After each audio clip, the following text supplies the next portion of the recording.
చూపించింది మీరే. కానీ మీలో ఐక్యంగా వచ్చేదాకా మీరందరూ కలిసి నడుస్తున్నారని నాకు అనిపించేదాకా అవసరమైతే మరి పోస్టర్ ఆగుతుంది, లేకపోతే పోస్ట్ కొనిపోతుంది విషయం మీరు గమనించుకోవాలి.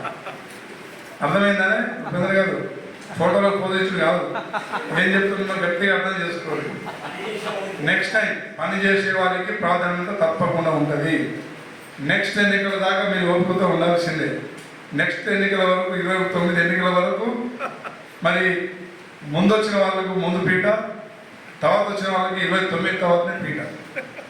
మళ్ళా మధ్యలో సార్ కొంచెం ఇబ్బంది పెడుతున్నాను సత్యవతి గారితో ఫోటో దిగడం, లేకపోతే మధ్యలో దినాయక్ గారితో ఫోన్లో మాట్లాడడం, ఇవన్నీ నేను చూస్తూనే ఉంటాను. సత్యవతి గారు వ్యక్తి పరంగా నాకు మిత్రులే, కానీ పార్టీ విధానాల పరంగా నాకు శత్రువే.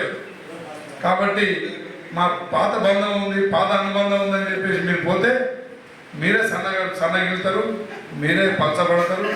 దానివల్ల ప్రజలు కార్యకర్త కూడా మీలాంటి వాళ్ళకి ఇస్తామంటే వాళ్ళు హర్షించరు. వాస్తవం కాదు. పార్టీ వేరు, కులం వేరు. నాకు బంధుత్వం లేదు. ఇక్కడ బంధుత్వం ఉందా? బంధుత్వం లేదు, కులం కాదు, మరి పార్టీ మనది కాదు.